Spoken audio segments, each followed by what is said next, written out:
Welcome to NarrativeNook where enchanted stories come to life. If you enjoy our stories, please subscribe, like and share to support our channel. Enjoy listening.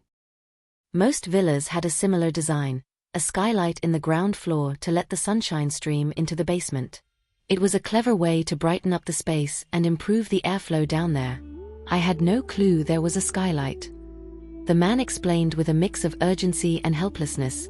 The grass is so tall around here, from a distance all I could see was a sea of green. I told you, I'm new here. I was just looking for the restroom. I saw a small door from afar and thought to check it out. I didn't know there was a skylight that wasn't meant to be walked over. You were looking for the restroom and you couldn't ask someone? With all the staff bustling about in this villa, don't tell me you didn't see a soul. The head of the bodyguard still sounded skeptical. I saw that most of the staff were women. It felt kinda awkward to ask, and they all seemed so busy. The man tried to explain further, but seeing no sign of belief from the bodyguard, he turned to Arabella with a helpless look. Miss Collins, I really didn't know I couldn't just wander around here. I was only looking for the restroom. You think you can fool Miss Collins that easily? You better come clean today, or don't blame me for not being nice. The head of the bodyguard was ready to take action, hand inching towards his tool of authority, poised to apprehend the man. What's going on here? Just then, an elegant voice cut through the tension. The man looked towards the source of the voice as if he had found his savior and quickly explained. Madam, I was just looking for the restroom and accidentally went the wrong way. This man is insisting I'm up to something, talking about looking for some basement, some skylight. Beverly maintained a gracious smile throughout. It's a misunderstanding. Harry is a new chauffeur I've hired. It's his first day here, and he's not yet familiar with our house rules or recent events. With that, she turned to Harry with a smile. I'll handle this. Why don't you go ahead and use the restroom? He can't leave. As the head of the bodyguard moved to intercept, Beverly's laugh, light and amused, filled the air.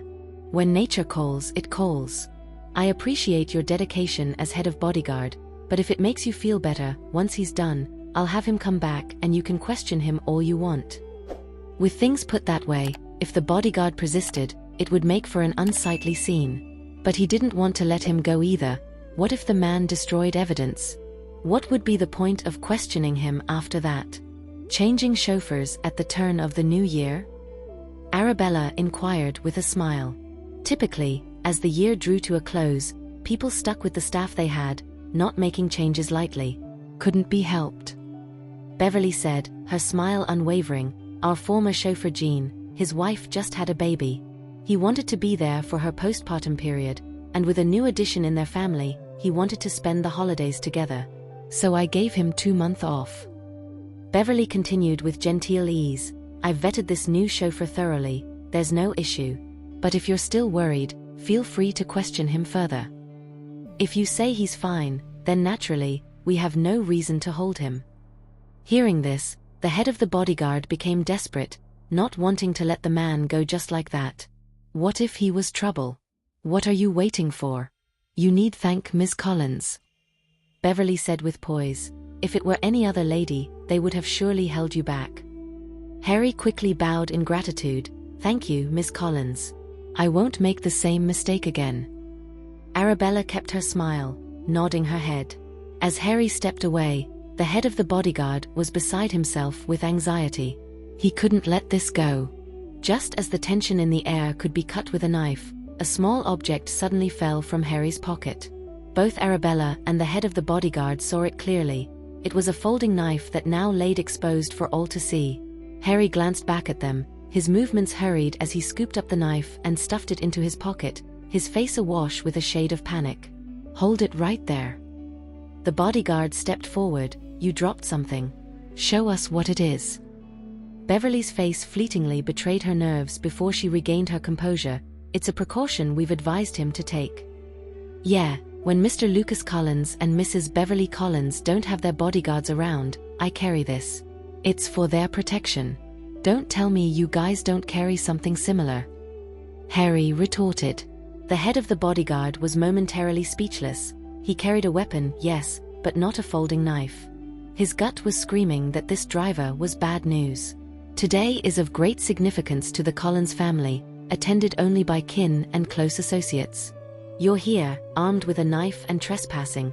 The bodyguard turned to Arabella. Miss Collins, I request permission to detain him. He's definitely up to no good. I've explained repeatedly that I was unaware of the restricted access here. If I had known, I would have steered clear. Harry's voice trailed off, a note of pleading in his tone as he turned to Beverly. Mrs. Beverly Collins, I really can't hold it much longer. You may leave now. It was Arabella who spoke, and the directive took everyone by surprise, not least the head of the bodyguard himself. Was Miss Collins really letting him go? Beverly's smile was radiant.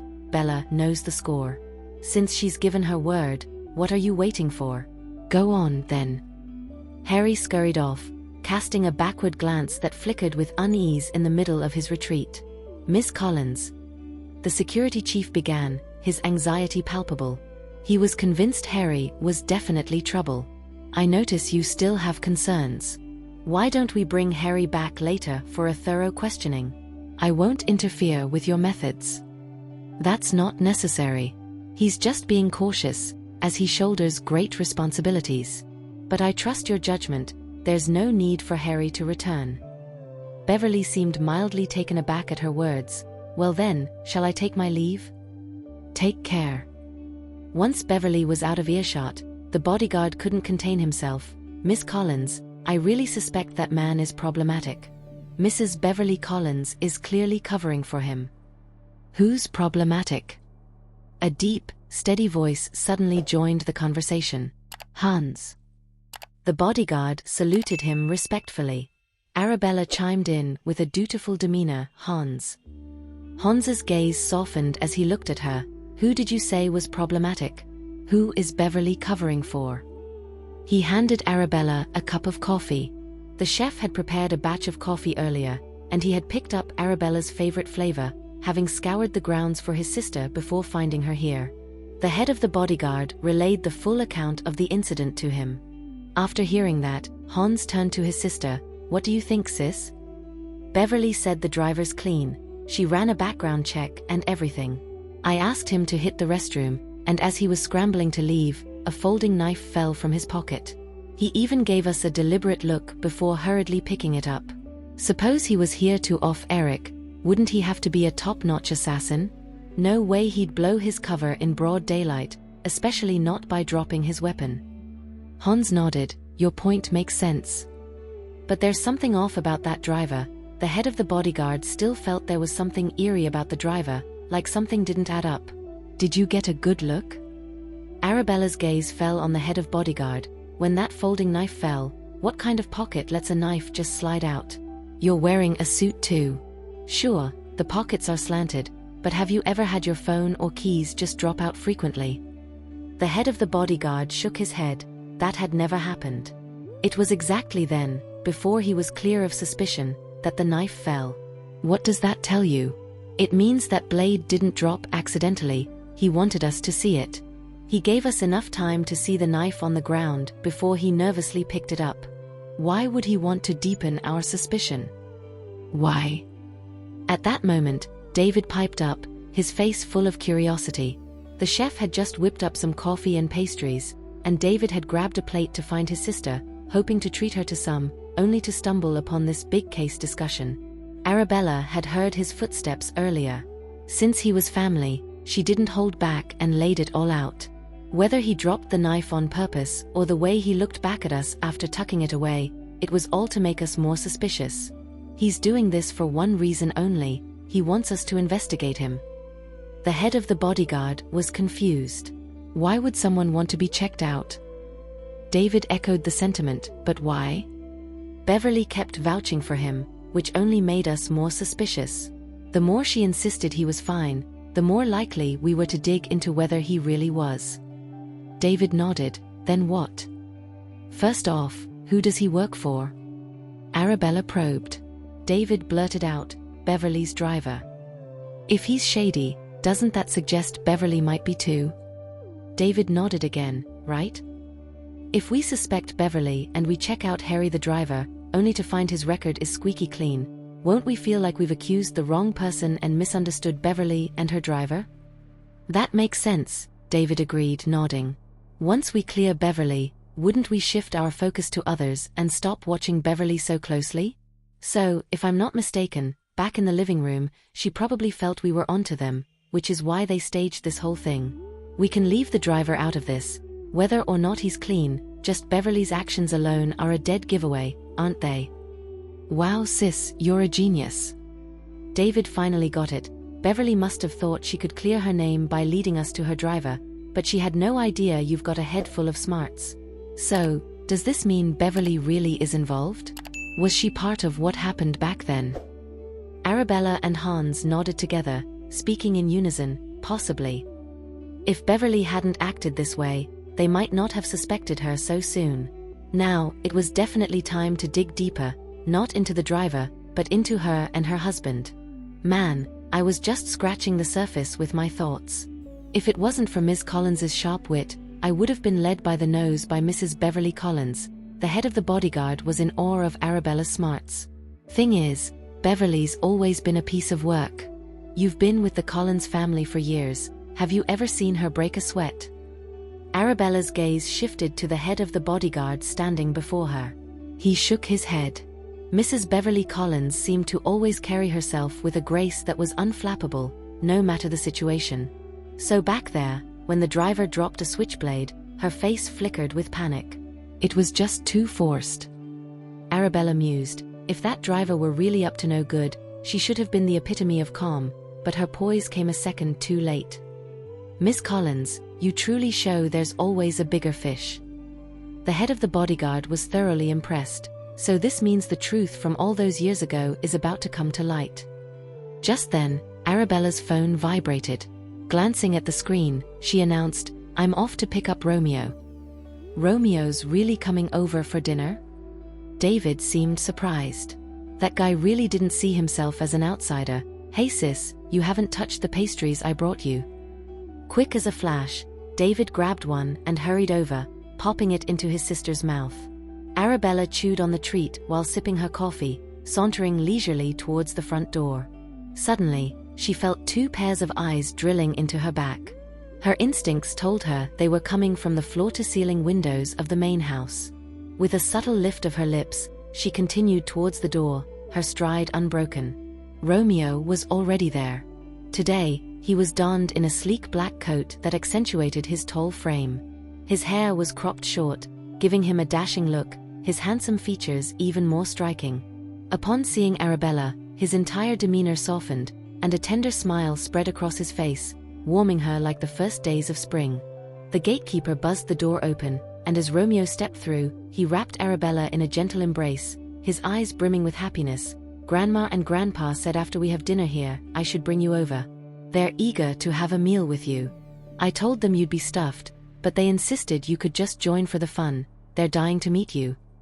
He gazed into her eyes, his voice soft. "I've been hearing about it nonstop these past few days. I almost can recite every single word they said." Arabella chuckled. "Is it them who want me over, or is it you?" "Of course, I want you there too."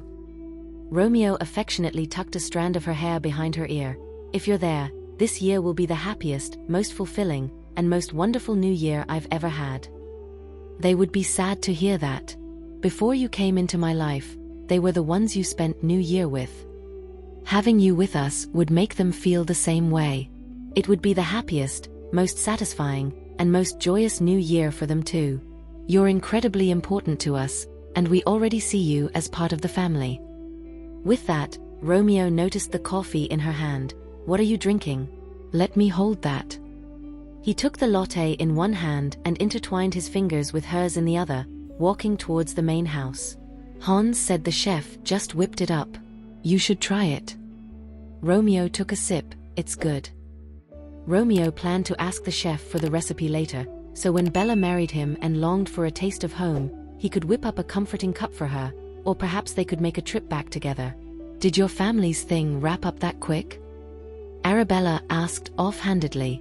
"Yeah, Grandpa and Grandma were both eager to get cooking, thinking of impressing you tonight with their skills. Mom and Dad were not to be outdone. When I left, All four of them were battling it out for kitchen space, with the chef standing by, totally stressed out, unable to intervene but also unable to watch them turn the kitchen into a disaster zone. Romeo said with a light chuckle, "They know you love seafood, so tonight's feast is mostly seafood themed." "That's so considerate of them." Arabella said with a laugh, "Dinner here should be over by 6 or 7, then we can head over to your grandparents and nibble on something." "If they heard you say that, they'd be thrilled." Romeo pulled out his phone. "I'll shoot them a message to hold back on the experimental dishes. Otherwise, I might ban you from next year's feast." The elders weren't sure if Arabella would make it today, but they were all vying to cook, hoping she would come and get a taste of their culinary efforts. If they knew Arabella was definitely coming tonight, they would be over the moon, eagerly awaiting her arrival. "You're really crashing our dinner?" David stood by the long banquet table, watching Romeo stroll in hand with his sister. He felt a twinge of jealousy. "Can you maybe show a little restraint in public? The deal isn't sealed yet, and here you are, all over each other. Does Bella's reputation mean nothing to you?" "What can I say? You're just jealous you don't have a girlfriend." Romeo let go of Arabella's hand only to drape an arm around her waist, drawing her even closer, looking like the perfect pair. "Just because you've got Bella on your side now, doesn't mean you can do whatever you want around me. Listen here, she calls me bro, and you better show the same respect. Otherwise, you can forget about stepping through this door." "If just saying bro can get me such an amazing fiancé, then I'm making out like a bandit," Romeo said with a playful grin, acknowledging his friend's tacit approval. "Thanks for acknowledging me as your future brother-in-law so soon, David. I'm looking forward to all the advice you'll give me." "Advice, my foot," David grumbled, pulling Romeo's shoulder away from Bella. "If it weren't for the fact that you're my longtime buddy and the whole keep the benefits in the family thing, I'd never let Bella end up with you." "So, I'm pretty important to you. Is that so, David?" "Cut the crap," David said. "Don't get used to call me like that so easily." Before he tried to make Romeo consider him as his brother, turned out it was a Herculean task. Ever since Bella came into the picture, Romeo had changed so unnoticeably fast. Once a brother-in-law, it'll be a done deal. Romeo joked, "I'll be calling you bro, until the day you're 6 feet under. Get out of here, talking about graves on New Year. Whether you remain my brother-in-law depends on how you act from here on out. I've been dancing my bones off at concerts recently." David feigned a shoulder ache. Romeo got the hint. "Bella, David wants me to give him a massage." "Hang on a sec.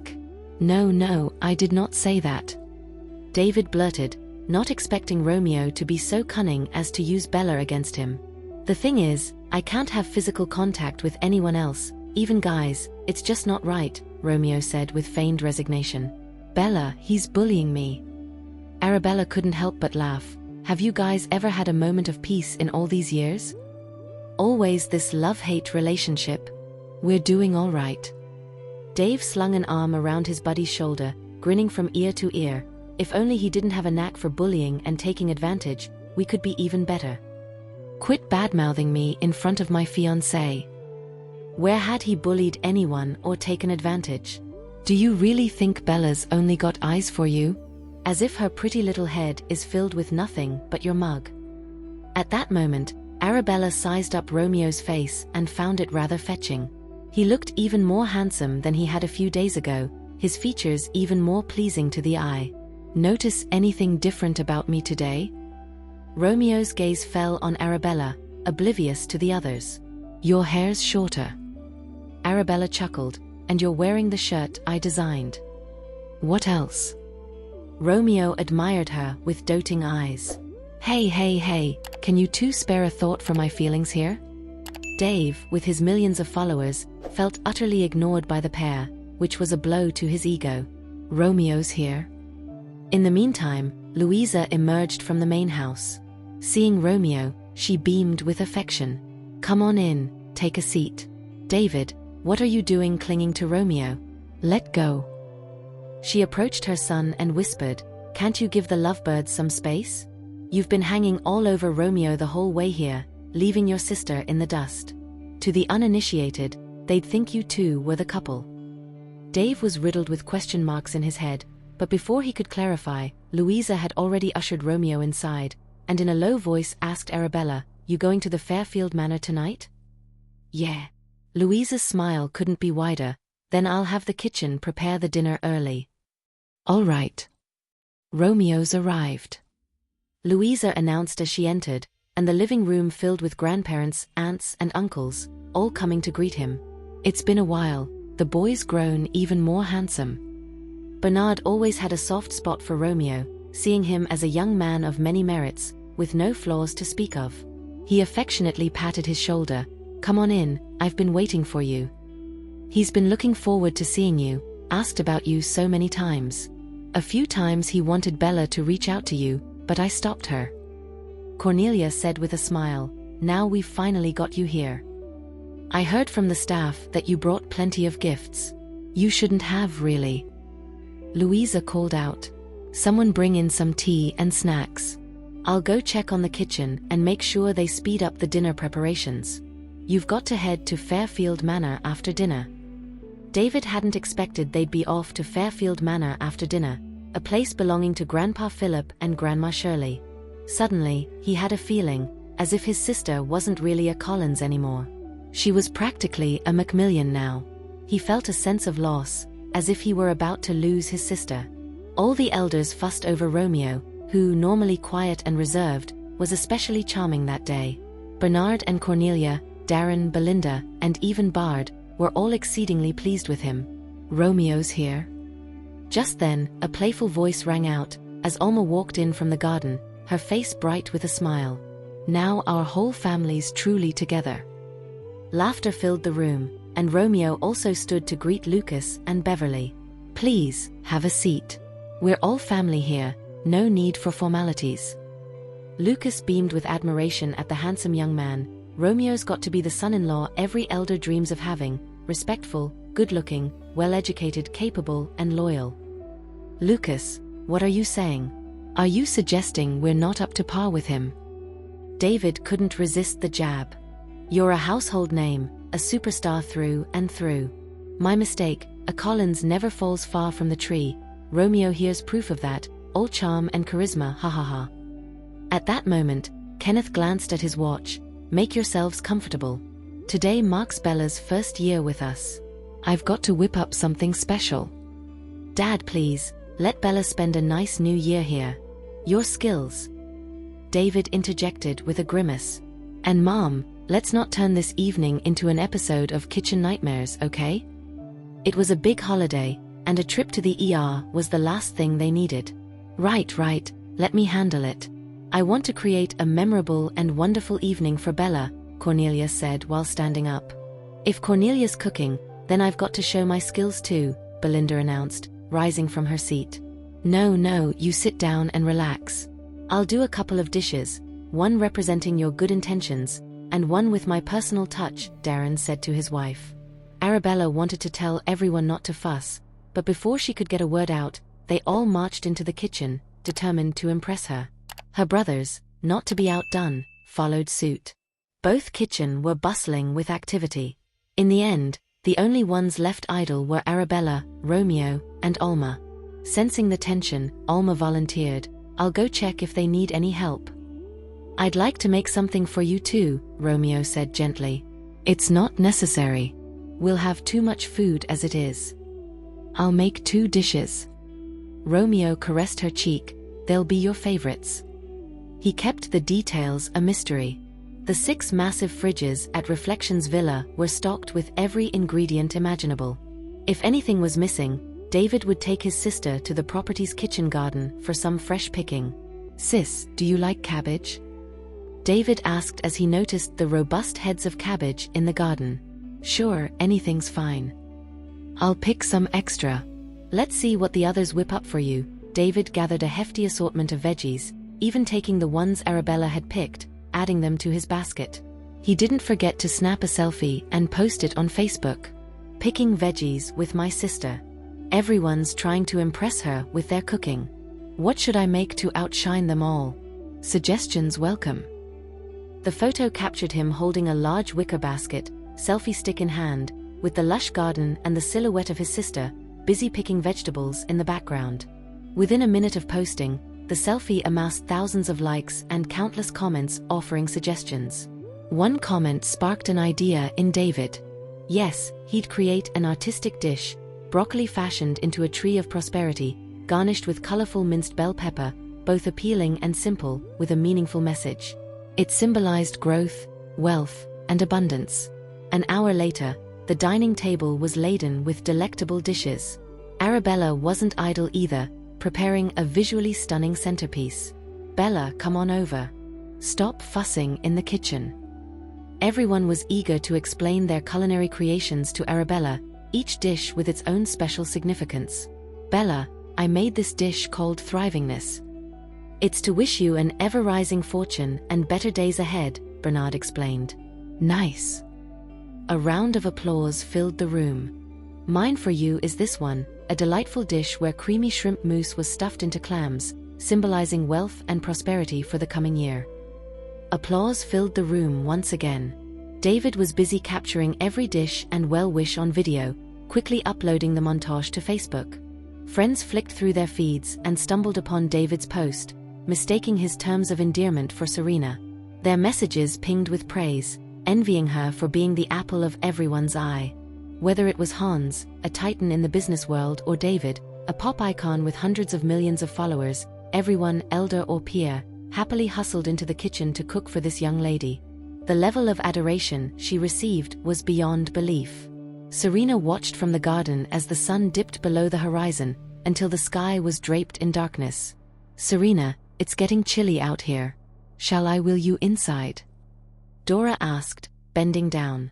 Serena nodded, pulling out her phone to check if Martin had messaged about dinner. She noticed her phone was on silent, flooded with unread messages topping 99+. "Serena, you're so lucky to have such a caring family. I can tell they all adore you. Your New Year's celebration is pretty enviable. A celebrity brother cooking for you. If it were me, I'd be moved to tears. Serena, how do you do it? A wealthy family like yours, so warm and loving behind closed doors. I'm so jealous. Serena, I adore your family. The elders have no heirs, they respect the kids and prepare surprises, something my family lacks." Confused by the barrage of messages, Serena had a hunch one of her brothers had posted on Facebook again. Before she could check, more messages flooded in. "In my house, the cooking's left to the housekeeper. Never seen such a wealthy family cook themselves, each preparing a dish just to make you happy. The food your family makes is creative, beautiful, and so meaningful. Hearing their New Year's wishes for you, honestly, it's brought me to tears. Why haven't you posted on Facebook today? You must be basking in happiness, too busy to go online. I'm so envious." Serena couldn't read all the messages. She opened Facebook and saw David's recent video 5 minutes ago, and a selfie from an hour ago. After watching everything, she was too shocked to utter a word, tears welling up instinctively. She hadn't expected everyone at home to set aside their status and cook wholeheartedly for Arabella, each blessing delivered with a sincere smile. Such treatment was something she never got with the Collins family. Not just grandparents in the kitchen, but even Alma had prepared a dish for Arabella. That damned Alma. Just the thought of that little wretch would make Serena bristle with rage. Before, this wretch was always at odds with her, and now no sooner had Serena left the Collins family, Alma began cozying up to Arabella, even cooking for her. The biggest shock was the Collins family inviting Romeo to dinner, where he cooked not one, but 2 dishes. "Serena, your fiancé is so good to you. He's wealthy, handsome, and he even cooks for you. How did you capture his heart? Share your secrets with us. I declare that you're officially our role model now, we should all learn from you. Never expected your fiancé to be skilled in the kitchen too, making such beautiful dishes. Serena, you truly are the happiest woman in the world." Serena closed her eyes, a cocktail of anger and pain surging through her. Her body trembled involuntarily from the stress. Since she got kicked out of her family home, it took weeks before she could handle a fork and knife with any semblance of normalcy, or sip soup from a spoon without awkwardness. The scars on her forehead, chin, palms, backs of her hands, and knees required laser treatments. 6 months of continuous sessions were needed before the prominent scars would begin to fade. Her left leg, fractured, demanded about 3 months to heal properly, and her knee needed half a year before she could ditch the wheelchair. But to walk unaided again, she'd have to endure another 3 months of grueling physical therapy. In the end, she might only regain 70 to 80% of her mobility, a shadow of her former self. Even if one handed her a pencil, she couldn't produce the sketches and art she used to. Her life felt like it had plummeted into an abyss, filled with agony and torment. Gone was the beauty she cherished, the talents diminished, her reputation tarnished, and her social standing obliterated. Even her bank account had been drained dry. All the while, Arabella was lifted to the skies, pampered like a princess by the entire family. How could Serena let go of such disparity? Why did her once beloved family treat her this way? Why did fate have to be so cruel? Was she, Serena, destined to be trampled under Arabella's feet for all her life? Was she fated to always be less than Arabella? At Reflections Villa, Arabella eyed the grand feast spread out on the table, as each family member vied to serve her. "Bella, try the dish I made, will you? Have a taste of mine first. Does it still suit your palate? How about the one I made? Give my specialty a try." Everyone quiet down. David couldn't help but interject, "Let Bella take her time to savor each dish, no need to rush her." "Exactly, let Bella eat at her own pace. Don't want her choking now," Louisa agreed. With every bite Arabella took, all eyes were fixed on her, awaiting her verdict. If she declared it delicious, the cook would beam with joy, urging her to have more. "You all should eat too." Arabella was not accustomed to being the center of such attention. To her, the true spirit of a feast was in sharing the meal together. "We'll dig in after you've given your thoughts on everything." No one seemed in a hurry, all eager for Arabella's reviews. "The texture's rich, and the flavors are exquisite. This dish is both visually appealing and tasty. This dish is a work of art in its presentation, a harmony of color, aroma, and taste. Delicious. Dad's dish has an exceptional balance of texture and flavor." Arabella lightly touched upon each dish, leaving everyone with satisfied smiles.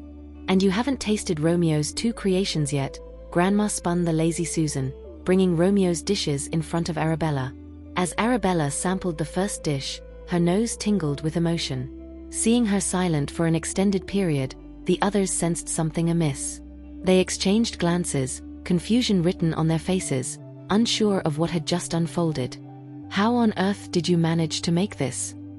Arabella looked up at Romeo. "Every new year, Granny Grace would make them for me. They were a symbol of togetherness, of everything ending perfectly. This tastes just like hers." It was as if they were identical. Everyone was caught off guard by this revelation, their gazes shifting to Romeo. Romeo explained, "A few days ago, I got in touch with the old cook from the Murphy household. I asked her about the dishes that were traditionally served at Christmas and New Year dinner, and that's how I found out what Grace used to make for you." His eyes softened as he continued, "Before she was hospitalized, she sensed something was wrong with her health. Back then, she handwrote several recipes for the cook, all your favorites. But after she was admitted to the hospital, under Olga's pressure, the cook was too scared to make any decent meals for you. That cookbook Grace had handwritten was tucked away. Thankfully, it wasn't thrown out. I managed to get my hands on that cookbook." With that, Romeo handed Arabella a small black notebook. As Arabella opened it, she saw Granny Grace's handwriting outlining each recipe's ingredients, measurements, and even her own preferences, detailed to a T. Turning to the last pages, it was evident that Granny Grace's health had been declining. Her writing became shaky, but she persisted in finishing the last recipe. She even included notes on Arabella's tastes, reminding whoever was cooking to add a bit more of this, a little less of that. Arabella's eyes glistened with unshed tears, touched by Granny Grace's behind-the-scenes efforts. "This dish," Romeo said, "I made it on behalf of Grace. Her blessing for your new year isn't just for the past, it will be with you every year to come. You should be happy in the new year. Everyone who cares about you wants to see you doing well." "Absolutely, Romeo's right." Kenneth agreed, "Grace is always with us. Her love for you can't be expressed face to face, but Romeo has conveyed it through his food. Romeo, you're so thoughtful. Louise's voice cracked slightly with tears. Your dad is right. Grace has never left us. Her care for you has penetrated every aspect of life. Arabella lifted her moist eyes to look at Romeo. Thank you. Although a thank you seemed too formal after 6 months of dating, at that moment, Arabella truly wanted to express her gratitude for his thoughtfulness, for the ways he tried to ease the regret, guilt, and remorse she felt for not being able to save Granny Grace. Such a man had warmed countless moments of her life, bringing her endless touches of emotion. There's another dish you haven't tried yet. Romeo looked at her indulgently, his gaze tender. He had made 2 dishes, one on behalf of Granny Grace, and one on behalf of himself. The fish was shaped into a 5-layer cake, with carrots carved into hearts, stars, flowers, and other cute garnishes. The whole plate was both aesthetically pleasing and filled with childlike innocence. Arabella took a bite, finding the flavor and texture perfectly executed, leaving a lingering taste that beckoned for more. She smiled at Romeo, nodding in approval. Delicious. Romeo's face broke into a knowing smile. Let's all eat together, Arabella called out. I'll try this pearl meatballs from Granny Grace. David took a bite, his expression one of amazement. So delicious. It tastes like home. Let me have a go. Clark also took one, nodding as he chewed. Not bad. It seems that with Granny Grace around, Bella was quite lucky. Laughter and chatter filled the room as everyone served each other. Arabella and Romeo exchanged a knowing glance. Just then, the chef approached. Ms. Arabella Collins, the dish you prepared is ready. I've turned off the heat. Shall I bring it out? For listening. If you have enjoyed this story, please like and share so others can see it too. Also hit the subscription button and notification bell so you can be notified on our next release. Thank you for your support. God bless you.